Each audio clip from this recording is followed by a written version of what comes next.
Hello and welcome back to our channel. So today in this video we are going to discuss about how to edit folder name in GitHub. So without wasting much of our time, let's get straight into the video.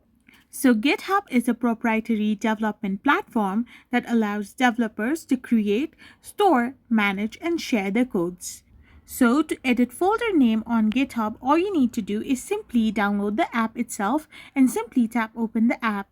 Once you open it, you will end up in this kind of interface where you need to get signed in or logged in into your account. Once you are logged in, you need to now simply select a folder you want to edit their name for. So once you have selected it, you need to simply tap it on, and once you do this, you will find an option like 3 dots on the top right hand side of the corner. Simply tap on it and tap on edit. Once you do this, you can find the option called edit title. So simply rename the title, and once you have done this, hit the save button.